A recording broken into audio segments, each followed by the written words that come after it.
This is Sam Stone with another installment of Dynamic Duos here on CBR. I'm here today with Eliza Taylor and Caitlin Bassett talking about Quantum Leap Season 2 as we kind of barrel towards the epic Season 2 finale. You can watch Quantum Leap on NBC at 10 p.m. Eastern on Tuesdays and catch new episodes the day after on Peacock. Guys, thanks for taking the time to sit down and talk about our mutual friends Hannah and Addison today. Heck yeah, thanks for having us. Yeah. No problem. So one of the things I find fascinating is, Eliza, you were on the 100 and you saw a rotating cast of characters every season as they were usually horrifically killed, as was the nature of that show. Yeah. How is it being the new kid on the block coming into season 2 for, in this established cast and show for Quantum Leap? I was nervous coming into an established show, for sure. You don't really know what you're stepping into, but I was so pleasantly surprised and relieved the second I got on set, really. Everyone was so incredibly welcoming and kind, and apart from Caitlin, obviously. There's a lot of hazing. But no, it honestly, it has been such a gift. And I love this show. I really do. And everybody on this set loves the show, which makes it a really special environment. Yeah.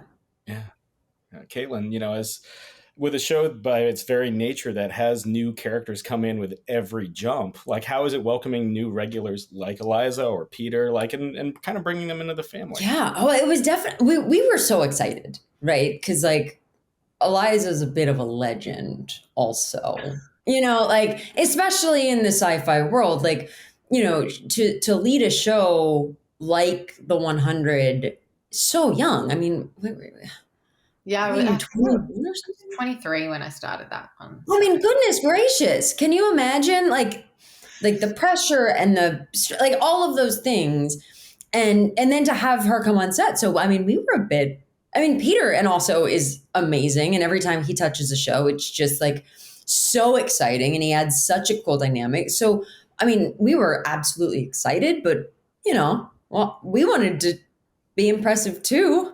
It's not just about you want them to think highly of you too. So it was a very interesting dynamic to have them step on and then to see how good they were and see the dynamics that they can create. And then also just to be friends with them and get to hear about Eliza's journey on the 100, and just all of those things. That's been, I think, one of my favorite parts is just getting friends, new friends. New friends are cool. Yeah. Yeah.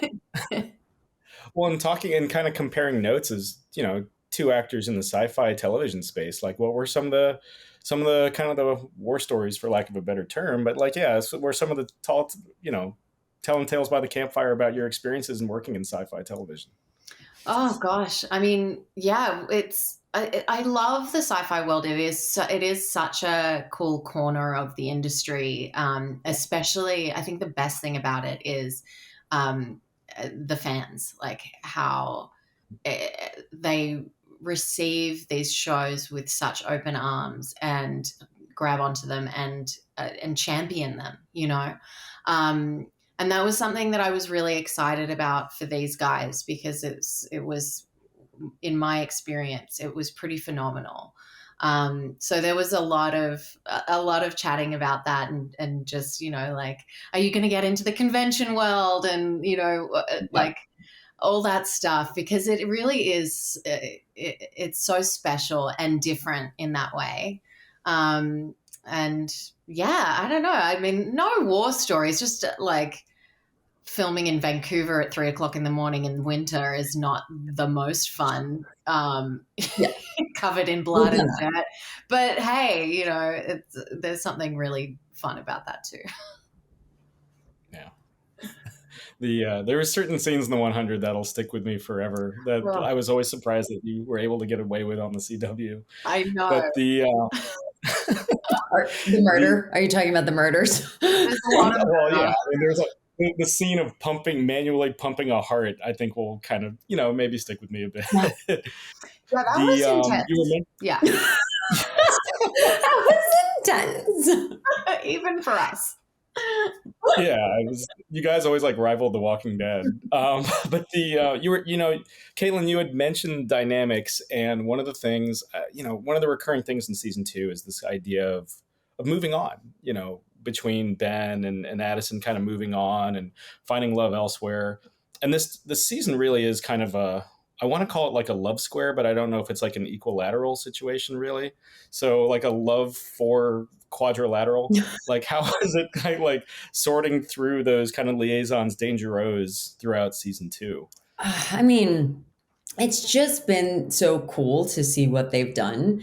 But I think my favorite thing, and I've said this before at different places, is that there's such a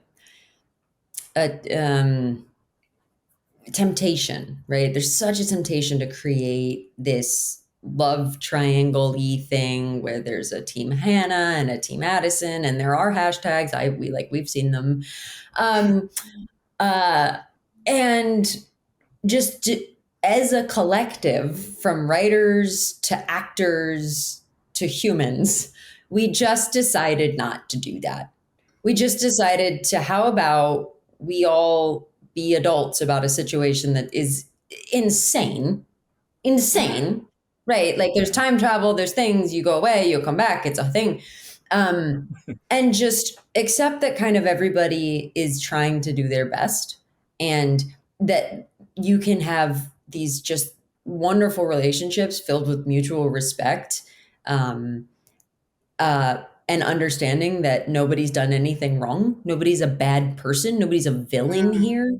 yeah, Um, and I love that that was the dynamic that they wrote on the show. And I also love that that's the dynamic that kind of Eliza and myself insisted on, and also and yeah, also created, like as people, which has been, it's just so special. Like there is no competition.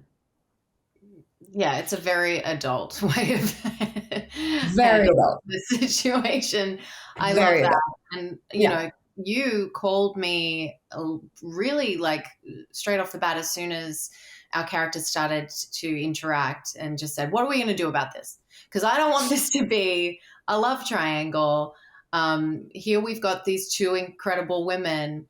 Like, what are we going to do? And I went, "Yeah, like how cool that we can have these conversations and go, yeah, this does not have to be catty. This does not have to be a woman versus woman, rather than woman supporting woman."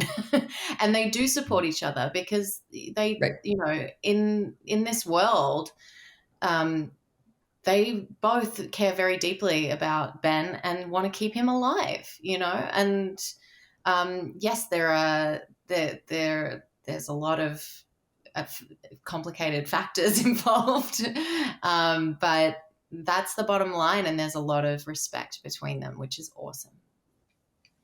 And just to, if I could just stay here a little bit longer, just like zoom out a bit, right? Like you have Eliza Taylor, who has been on, was it Neighbors? Oh yeah, God, you're going I back a mean, long way. you know what I mean? But my point is you've been this staple all the way from Neighbors to the 100 to everything else that you've done.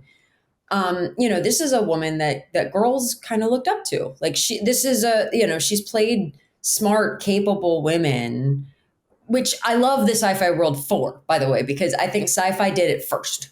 Sci-fi always does it first. They're always like, you know what, that doesn't need to be what you think it is. Because the whole point of it is let's build a different world, a literal different world, many different worlds.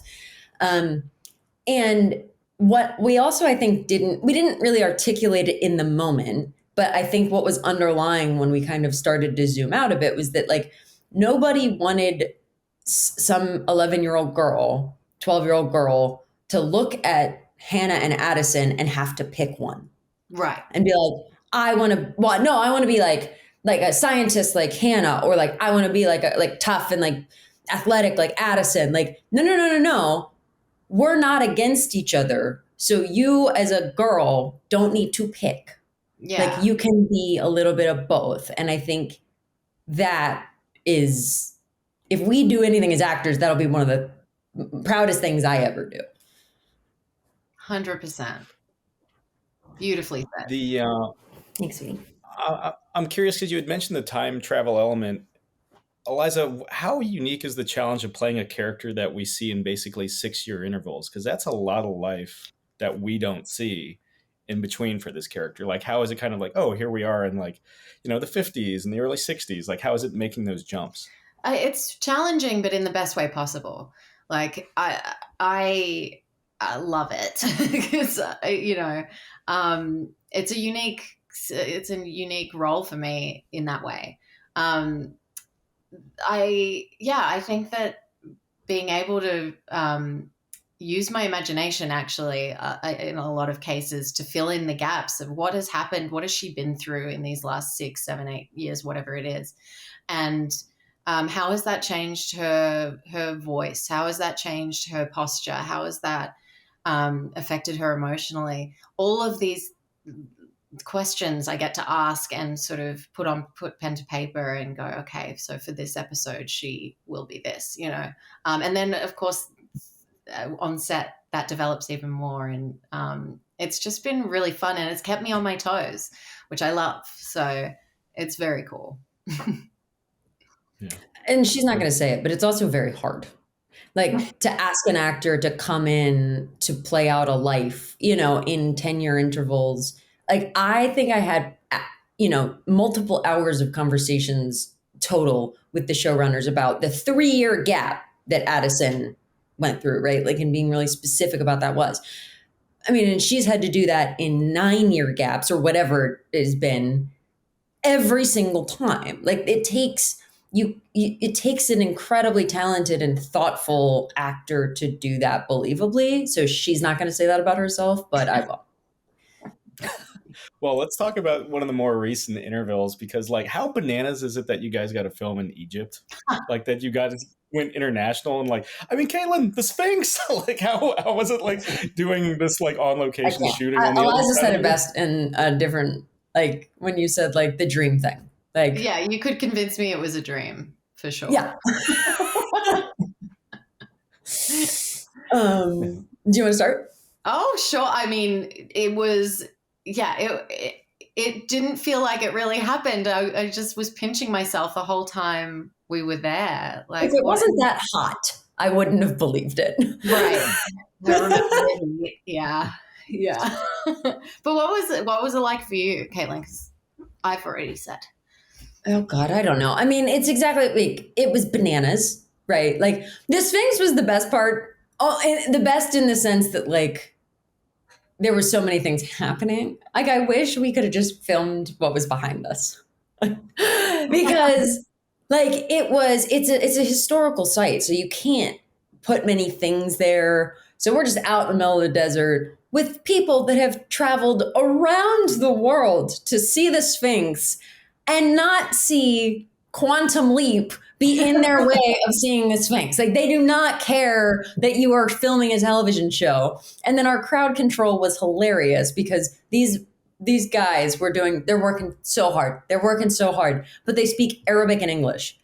And the languages that people at the Sphinx speak is all of the languages. Yeah. Right. So like nobody understood what they were even saying. Like they had no way to communicate with it. It was insane. Bananas. Yeah. Bananas. But the coolest thing, I think, definitely it'll be in the top 5 of cool things we ever do in life is film a television show at the pyramids. Like what? What? Oh, got that? That's but I will say when we got to the city, it was really cool because the people that were in the city in Cairo and things like that, they were really excited that we were there. We weren't messing up their sightseeing day that they'd planned for a year. So Right. they were like very excited and they wanted to come talk to us and the kids would come up and talk to us. Yeah. And that was really special in a different way. yeah. Eliza, I mean, Well, what about your experience other than it being just a dream experience? Like, what was it? How was it filming in Africa? Like, how was it? I mean, that's that NBC network money go in effect. Like, how's that? How'd that play into it? Well, when they first told me we were filming there, I did not believe them. I was like, you mean a green screen, right? You mean CGI? Yeah. Like, that's so then it wasn't until like we got our flight details that I went, oh, this is happening. Okay. Happening. Yeah, it was really amazing. My work was sort of staggered over the 5 days that we were there. So I kind of popped in every now and then. I wasn't there on like in it for 14 hours a day like Caitlin was. So my experience was a little more tame. It was, I got to have a massage at the hotel and do a bit of sightseeing, and so in that way I kind of I didn't do that. No, you I did didn't do not. that. Girl, No. you were working. Yeah, I didn't do that. And I couldn't sleep, so that was awful. I couldn't because I screwed myself. Yeah, I couldn't sleep at all. lag. Yeah, Yeah. Eliza actually gave me, it was like an antihistamine or something, like a Strong Yeah. antihistamine. yeah. She was like, "Here you go, girl." And even that, it only kept me out for like 5 hours. My body was not having it. Was Yeah. not having it. Today's broadcast brought to you by Claritin D. That's right. But we've talked about the dynamic in the cast. How is it? But we haven't mentioned the linchpin in so many ways. How's it working with Raymond? How is it like having him be part of this set and kind of like having this relationship 2 seasons deep now? No, he's the best.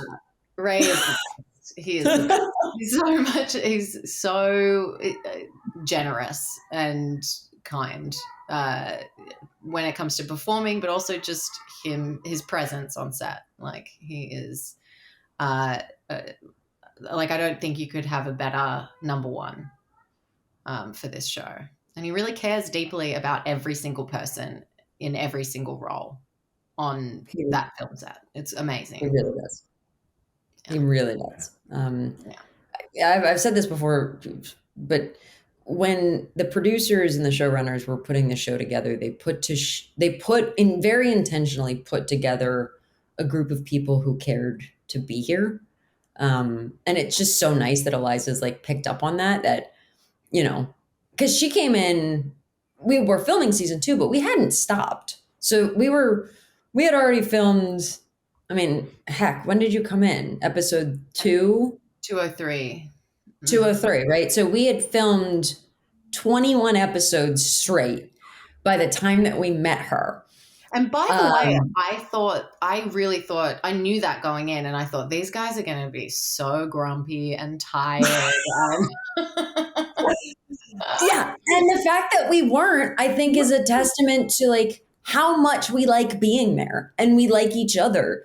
And the tone that Ray sets is a huge part of that. But I also think it was built into the anatomy of when they decided to bring that show back, right? Like they put Ray there. They were looking for an actor like Ray for a reason. And they were, and they were looking for that cast, and they were looking for those key members in the crew that are going to set a tone that's like, we're pumped to be here. Like, yes, this is a job, but like, it's also a privilege and a bit of a responsibility because this show had a legacy already. So I think like that kind of energized us through, which was really nice, but he absolutely helms that. And he's such a good man and a good actor. Yeah. That's good to hear. I'm half Korean, and you guys had the Koreatown episode and everything, and so that really struck like close to home to me and everything. And like, yeah, and I, again, being half Korean, I don't see Ray at any of our meetings, so that us Koreans have in secret. He's busy. He's working. In terms of setting the tone, I mean, you had mentioned getting to talk to Martin and the writers and like how is it getting the information you need up front and kind of helping build your performance around that and just kind of having that kind of creative presence on set in terms of shaping the whole thing. They are so thoughtful. They really, really care, which has been like the theme of this podcast. Everybody cares. Everybody cares. Yeah. Um, but for me, it was just. I don't think I've ever walked into something and had a character so beautifully and thoughtfully laid out for me, where I just got to take it and run. Like, and they gave me such a good understanding of Hannah's entire arc that it made my job so much easier. It was wonderful. Like those guys really, they know how to run a show. What can I say? But Yeah. Caitlin, how was it for you? Because you came in like at the very, very beginning, and it Oh was your yeah. first show, right? Yeah. It was my first job. That's huge. Yeah, it was bananas. It was bananas. And just like, and I'm sure you felt this on the 100, right? Though maybe a little different because you were in the number one slot, and that Mm. kind of has a bit clearer of a trajectory. We were still building the airplane as it was flying, as it was taking off, right? Like, and as all shows do. Rarely do you have, especially in episodic television, right? In broadcast television, like you're releasing them. You don't have 10 months to shoot everything and then you cut it up. So it evolved. It was constantly evolving, and we were constantly figuring out. And it wasn't just the relationships that were evolving; it was the show. Like, what do the leaps focus on? How much time do you spend in the leap versus in HQ? Like, and then they started to find a nice little balance of like, oh, when there's more HQ to do, it's going to be a more simplistic leap, not less, just more simplified. And then the more complicated ones, there's a little less going. So all of that was kind of getting figured out. There was a shakeup in the executive producers, which is, I think, a big thing to have happen on your first show. Like, the guys that Mm. hire you then leave the show, and then it's. I still have a wonderful relationship with them. They're wonderful writers, Brian and Steven, but um, I don't. It's just it was a steep learning curve. I mean, it had to have been the same for you though, right? Like, tell me about the 100 a little bit. Like, when you, because like, what is it? Like, you worked like Ray worked. Like, I work a lot on this show, I do, but Ray works so much. Like, when it's a leap day, the guy is in the first shot to the last shot, Yeah, yeah. and all day. I mean, so how do you do that at 23? Well, you have a lot more energy at 23. If you threw me in there now, I don't know, man. But no, it's weird because I mean, it was my first American show. I didn't have any other experience in like the States to base it on. I'd never shot a pilot before. I didn't know what that meant, like the waiting to see if it gets picked up, Oh and then, wow, so that was all I new. just was like, it's great. It's gonna go. Like that was in my mind, and I had other people telling me like, well, that only 20% of blah blah blah, and I just thought, nah, but this is different. It's gonna be fine, and it was, thank God. But I was really naive when it came to like what being number one meant, like being the lead of something. Because in Australia, everybody's equal. The cast, the crew, like there's no numbering. It's like, it's very, like you go in, you do your job, and you're respectful of everyone no matter what. Like, you don't think you're special. Like, that's a big thing in Australia. If you think you're special, we're going to cut you off at the knee. So that, I went in with that attitude, which is probably a good training ground, really. For I didn't come with any scary ego or demands, but Till she got to Quantum Leap, ladies and gentlemen. I didn't really think that. 3 trailers over here. I'm kidding. That's not true. That's not true. But for me, like filming for 14 hours a day every single day, sometimes 18 hours, was normal. I didn't know any different. This was the only show I had to go on. And so it was really normal. And it's been funny coming into Quantum Leap and only having episodes off and having days in the week off and being like, what? Yeah. It's amazing, but I didn't know that you could do a show like that. So I'm still learning all the time. I was at a Was panel. it? I was at a panel What? with the I think it's the SWAT writers. Mm. Yeah, I think it was SWAT. Man, they have 10-hour days. Oh my goodness. I was next to my writing mentor and friend of mine, Wendy West, who is like Dexter and all that. And as soon as they said 10 hours, I just grabbed her leg like somebody. 10 hours? How do you even do a television show? I mean, Eliza, was it tough, like doing a 14 or 18-hour day because the 100 you're always dialed up to like 11 on intensity? Yeah. I think like, looking back now, I was just like, I love this. It's fine. I'm tired. It's fine. I'm sick. It's fine. When you're in it, you're not going to do it. So you just get on with it. Right.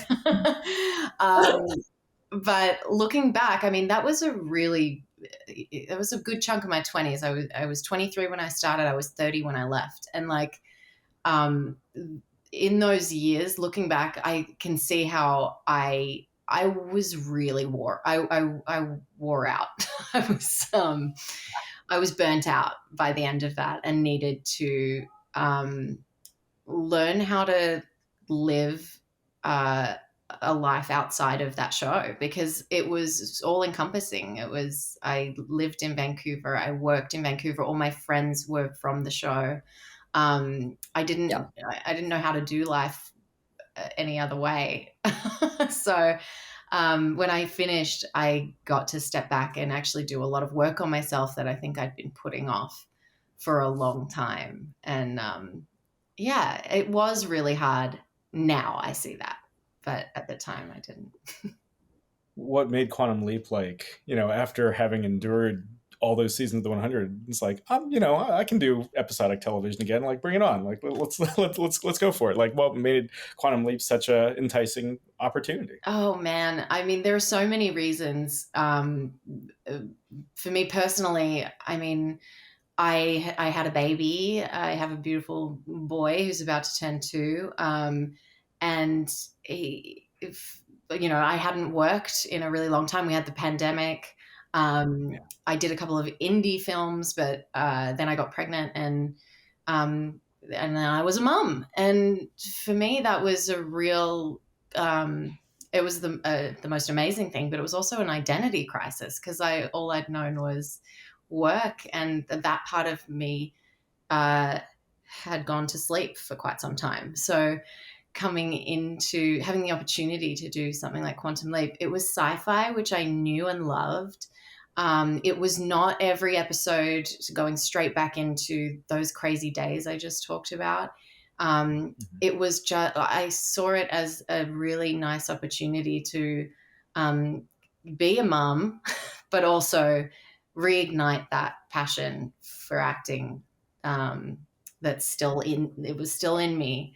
And it's given me my confidence back. It's given me new friends. Like Caitlin, I consider one of my best friends now. And like, that is so beautiful, and such a gift. And it's made me realize that I can do both. And that's huge, because I wasn't sure. There was a good year there where I thought, well, maybe my best days are behind me. Oh, no, ma'am. Oh, I didn't know that. Yeah. Damn. So I got time for one more, and I'm trying to think of okay. Oh, so women can do those things. I'm so happy that you're back. She's going in my contract. You're in season 3. I don't care. Like, I can't with that. Like, I hope girls watch that. Like, it is hard to be a mom, but then also you can do stuff like that part. Yes. So, with that in mind, like, what else can you tease? This is always like the tricky one. Like, what else can you tease with like Quantum Leap season 2, and just like kind of your guys' experiences filming season 2. Like, how is it kind of tipping the hat to it and looking forward to tomorrow? I'll start that one. Yes. Yeah. I think this has been so exciting, right? This is this is an entire crew, executive team, network, studio, actors that understand that we have a legacy show, that respect the show, that want to make this iteration worthwhile, that we keep expanding it, we keep, breaking some of the rules and in I think the right ways, in the ways that like limited what the old one could do just based on when it was shot. Like it was more parameters of the reality of the world they were shooting in, um, than really choices. So that we're pushing it. I mean, the end of season 2, you're going to see how much bigger the show is. It's a huge ending. There's so many ways forward, but it's just been, I mean, the experience has been so singular, and it's so nice to hear it from an outside perspective, because when you're in it, you're just like, I think this is special. And then when you have somebody come in and go, no, it's special, it makes you both appreciate it more, and I don't know, it makes it a little scarier to lose, I think, which is hard, but good. Like when you know you have something good, it should feel scary to lose, right? That it means that you value it, I guess. I don't know. Totally. Yeah. I'm not adding to that. That was beautiful. Oh, yeah. You're not adding. Perfect. Fair enough. We'll put the button there. And again, audiences can watch new episodes of Quantum Leap Tuesdays at 10 p.m. Eastern on NBC, and also catch it streaming on Peacock. Caitlin, Eliza, thanks for taking the time and sitting down with me for another episode of Dynamic Duos here on CBR. Thanks, Sam. Thanks, Sam.